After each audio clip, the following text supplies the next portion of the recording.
Bonjour à tous, nous continuons notre exploration des métiers scientifiques avec l'accueil de Suzanne Faure-Dupuis qui est chercheuse au CNRS. Elle étudie principalement les virus et leurs interactions avec des cellules immunitaires, les macrophages. Elle a été lauréate en 2023 du prix Jeune Talent France pour les femmes et la science. Elle est aussi très engagée dans la vulgarisation et cherche à rendre les sciences accessibles à tous. Elle a notamment cofondé la chaîne YouTube du 9 Docteur.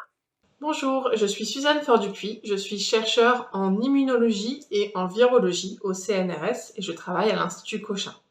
Alors, qu'est-ce que ça veut dire tout ça?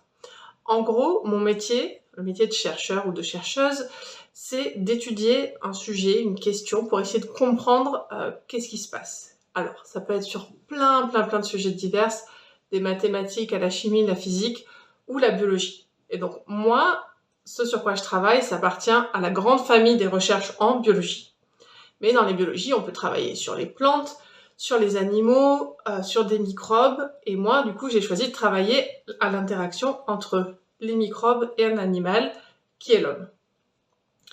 Donc, en gros, pour simplifier les choses, ce sur quoi je travaille, c'est comment les virus, de façon générale, peuvent modifier la capacité de l'homme à répondre aux maladies. Notamment comment les virus peuvent interagir avec une partie de notre organisme qui s'appelle le système immunitaire.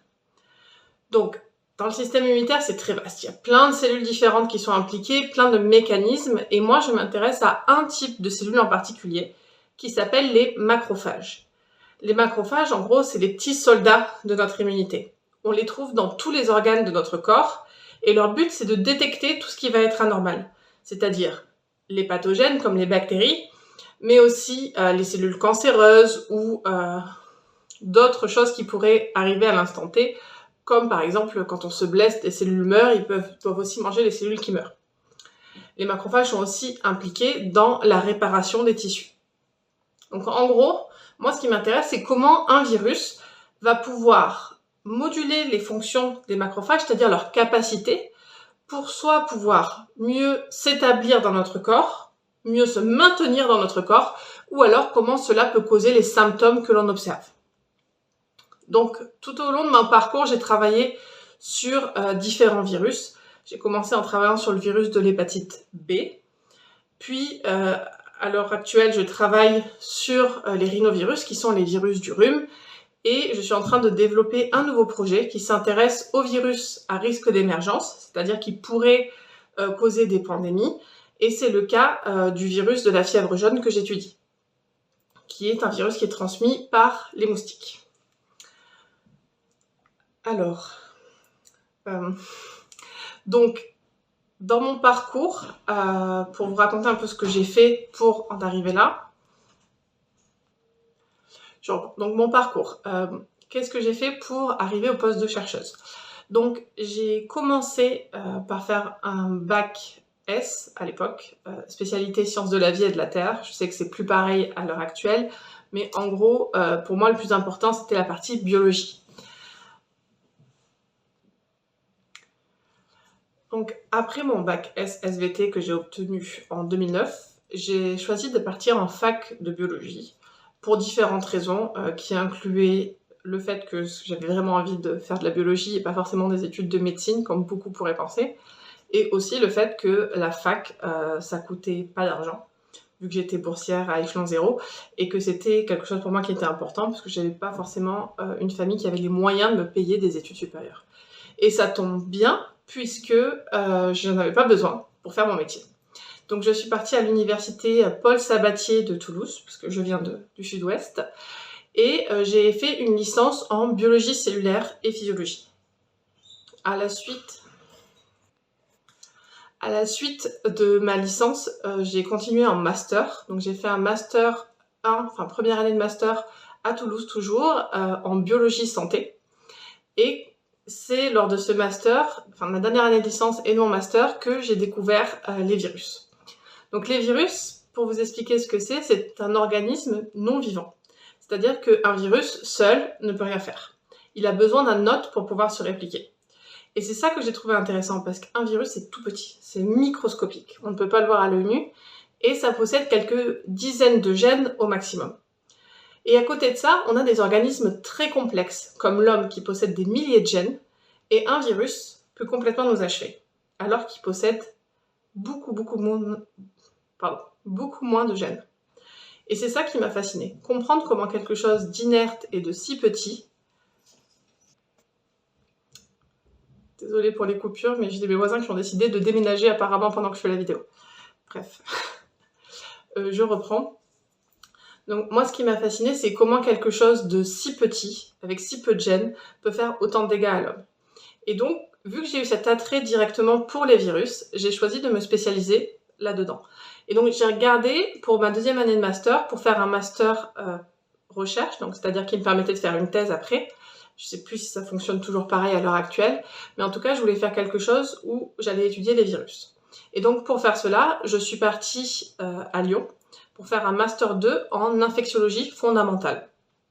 Et donc, c'est dans ce cadre de ce master 2 que j'ai fait mon premier stage dans un laboratoire de recherche où j'ai travaillé sur l'interaction entre les macrophages et le virus de l'hépatite B. Et ça a été le coup de foudre, donc j'ai choisi de continuer à faire ma thèse dans le même laboratoire que j'ai défendu en avril 2018, après 3 ans et demi de thèse. À la suite de cette thèse, c'est quasiment le cas pour la plupart des scientifiques, à cause du système actuel et le fait qu'on veut avoir cette case un peu sur notre CV, je suis partie faire un postdoctorat à l'étranger. Donc un postdoctorat, qu'est-ce que c'est? C'est toutes les années qu'on va faire entre l'obtention de sa thèse, où on devient docteur, mais où on n'a pas encore un poste de chercheur fixe. Donc j'ai fait 3 ans de postdoctorat à l'étranger, en Allemagne, où je travaillais encore sur le virus de l'hépatite B. Et puis en 2022, je suis revenue en France pour faire un deuxième postdoctorat à Paris, à l'Institut Cochin. Et l'année dernière, en 2024, j'ai obtenu un poste de chercheuse, donc on dit chargée de recherche, au CNRS. Voilà. Donc pourquoi j'ai choisi de travailler sur les virus? Donc comme je l'ai dit, c'est vraiment un sujet qui m'a passionnée dès le départ. Comprendre comment un virus peut attaquer le corps, comment il peut faire autant de dégâts, c'est vraiment quelque chose qui m'a passionnée. Et en fait, je pense pour moi, ça vient un peu de plus loin, parce que j'ai toujours été intéressée par les enquêtes, comprendre comment les choses fonctionnent. Donc faire de la recherche, c'était un peu le déroulé de tout ça. Et du coup, les virus peuvent être vus comme les méchants de l'organisme et comprendre comment les méchants nous attaquent pour pouvoir venir trouver des solutions pour les bloquer. C'est ça en fait qui me passionne, et vraiment comprendre comment les virus fonctionnent et comment on peut se servir de ces connaissances pour développer de nouveaux médicaments qu'on pourrait utiliser pour éliminer les infections virales. Voilà. Donc honnêtement, moi le déclic de faire de la recherche, c'est pas venu comme ça quand j'étais au lycée, etc. Parce que au lycée, je ne savais même pas que le monde de la recherche existait. Mais j'aimais les enquêtes, j'étais bonne en sciences, donc je voulais faire la police scientifique, comme beaucoup de gens qui ont grandi dans les années 2000 avec les experts. Et du coup, je suis partie à la fac avec cette idée de faire la police scientifique. Sauf que quand j'étais à la fac, j'ai découvert que les gens qui nous donnaient des cours, c'était souvent des chercheurs ou des doctorants, donc des gens qui étaient en train de faire leur thèse. Et donc ils nous parlaient de leur métier, comprendre la recherche, qu'est-ce que c'était, le fait d'enquêter, de comprendre, de répondre à des questions. Et en fait, c'est à ce moment-là que je me suis dit, c'est vachement intéressant, c'est ça que je veux faire. Donc ça a été le premier déclic pour me dire, ah ben j'ai envie d'être chercheur, de faire de la recherche. Je suis peut-être pas dit chercheuse de suite, mais c'était la suite logique. J'ai fait ma licence, on enchaîne avec le master, puis le doctorat. Ça peut faire peur, on se dit doctorat, 3 années d'études en plus, mais en soi, on est dans le laboratoire, on fait notre recherche. C'est juste qu'à la fin, on doit défendre notre sujet. Et le virus, comme je l'ai dit, c'est venu en fin de licence master, où j'ai découvert la virologie, ça m'a passionnée, et du coup, j'ai décidé de travailler sur ça. Mais voilà, il n'y avait pas de déclic dès l'enfance, et ça peut arriver bien plus tard. C'est juste qu'une fois qu'on a trouvé ce qu'on aime, faut pas hésiter à suivre ce chemin-là. Et même si c'est différent de ce qu'on avait fait au départ. Moi, j'ai vu des amis à la fac qui avaient commencé une formation qui avait rien à voir avec la science, avec la biologie, et qui sont venus faire de la biologie après parce qu'en fait, ils se sont rendus compte que c'est ça qui les intéressait. Donc, il y a toujours plein de moyens de passer d'une type d'étude à l'autre, donc faut pas hésiter. Et d'ailleurs, si vous voulez en savoir plus sur le monde de la recherche, sur le type de recherche qu'on peut faire, mais aussi sur les métiers de la recherche, je vous invite à regarder les vidéos que j'ai sur la chaîne YouTube que je co-anime avec 2 amis, Sarah Duponchel et Romain Barneau, qui s'appelle Du 9 Docteur.